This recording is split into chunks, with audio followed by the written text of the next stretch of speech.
We're facing a series of urgencies, and I'm going to call on you to lean into what we're going through now. We're going through some extraordinary changes. This is the X curve. It's I'm going to start my timer. It's brought from Europe as a way to start asking questions about where we are and where we decide to what to do next. It's a little bit hard to read from a distance, but essentially we might say we're on the red curve. The red curve is one of breakdown and ultimately to phase out. Now, that could be phasing us out, I'm blunt. It could be species extinction, including ourselves. Having said that, the breakdown chart could be hyper-personal. My daughter had a terrible time as neurodiverse through COVID, and she's now facing, well, she's got to start experimenting different ways to learning because her destabilization through COVID was personal, hyper-personal. On the other hand, we're looking at the higher education sector. Look how many people aren't coming to these talks. What are we doing wrong to energize and think through the next generation? Do we have a social license to operate as a university, or is that diminishing? Is it just being eaten away at by other people who offer learning experiences were better than just pushing 3 years into your lives? What is the proposition? Because we're destabilizing. Is it also just climate? Are we just losing species?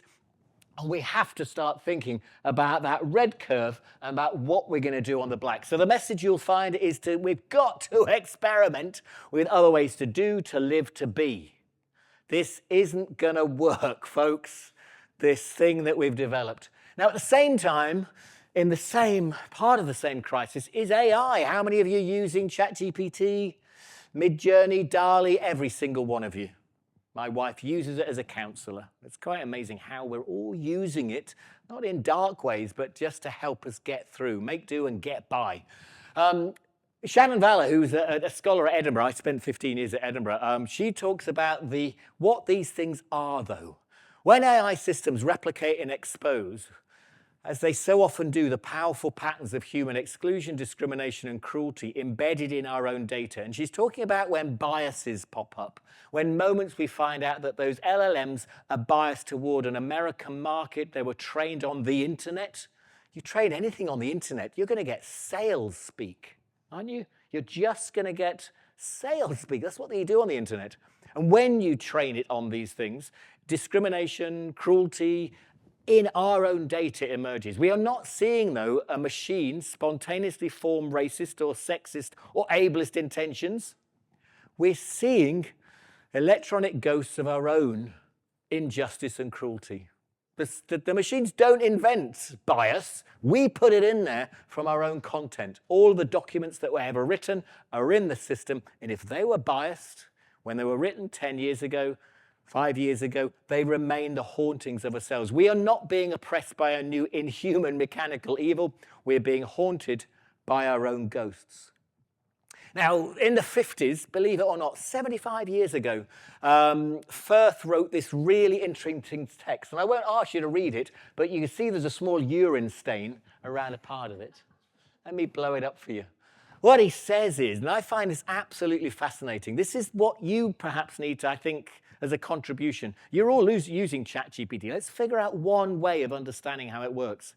I'll skip all of the silly ass stuff, but what he essentially says is, you shall know a word by the company it keeps. So let's just process that. What Firth was postulating back in the 50s, when I was born, it's kind of a long, long, long time ago, is that every word that I'm about to say works in your interpretation because you understand how it's worked being next to the word before it. So every word we've ever known works because of its neighborhood.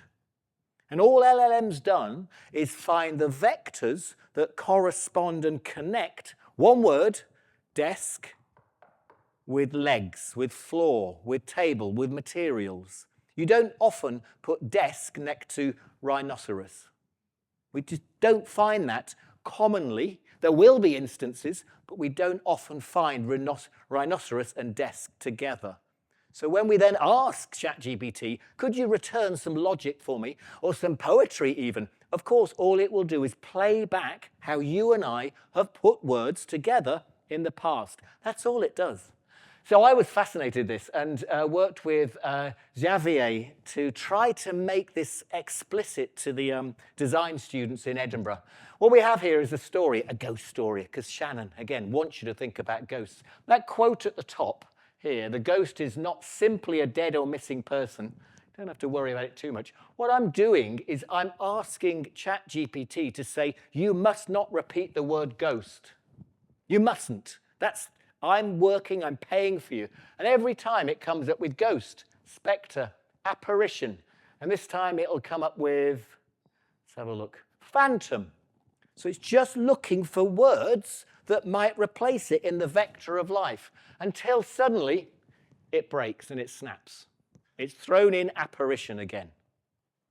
Every time you push the GPT, it will reinforce the connections and then it will snap.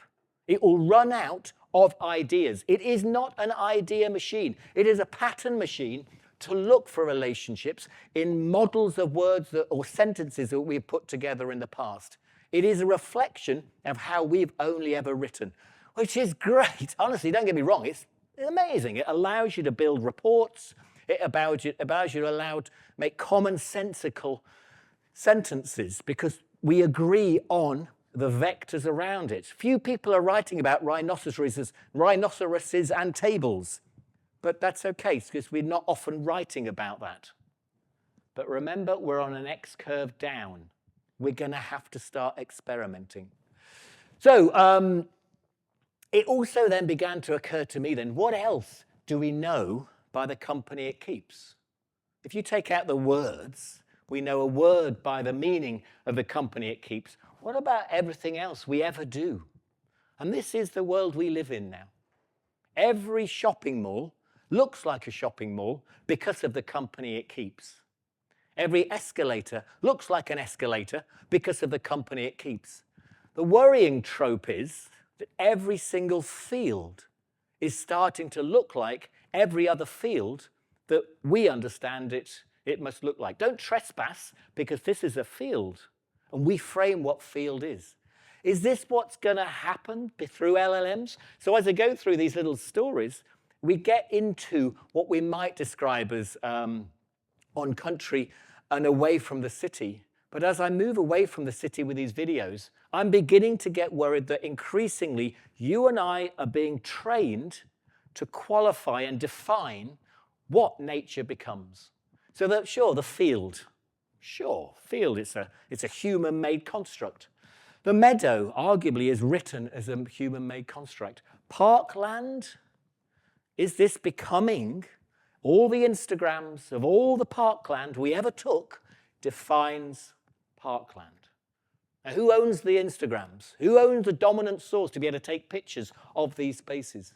So the things that worry me on that X-curve is that unless we become critical about technology, it's going to author the way that we know the world. It's going to train us. We're not training it anymore. It's going to train us to qualify the environments where the most radical things can possibly happen. So I was interested in this. This is what I get interested in. How do we know the world and how does the world define us? I started to play with, it turned out a small engineer last year started to write into Midjourney, into DALL-E, a very, very, very simple question. Look, AI, I just want you to fill up a full wine glass for me. Just fill it up to the top. So I started with a full wine glass. Couldn't do it. I'm now going to add another one in, a very full wine glass of red wine. Where's it gone? Almost overflowing. It will never do it. It can't do it. Why? Because you have never taken photographs of wine glasses full up. You don't drink like that. You are so boring. The only ever known to build the world. The world has always told you to fill it just that high. And that's what we take pictures of. So your provocation, or my provocation to you is, you're going to have to really start getting imaginative now. Because all of the landscapes are going to start being produced through your training of how we know the world. So we're bound by our habits. That's what Gen AI is telling me. And it's allowing us to see this. These ghosts are our histories on that curve. As well as revealing our prejudices, it also reveals our habits and how unimaginative, possibly how destructive we are. The challenge is, how do we shift from a truly co-creative condition through a data-driven society? Do we want glasses full, or do we stay with the glass half full? Now, trust me,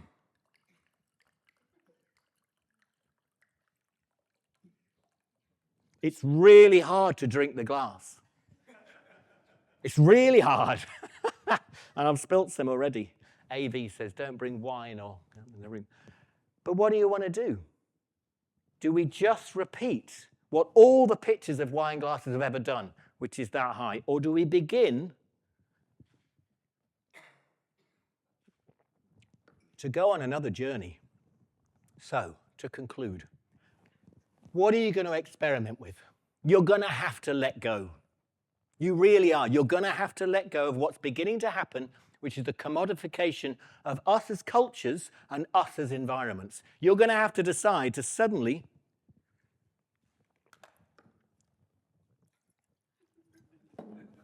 it's a good excuse, isn't it? Why did he do it? Why the fuck do you think he did it? So he gets to drink. He's going to have to start taking pictures of glasses full and putting them on Instagram.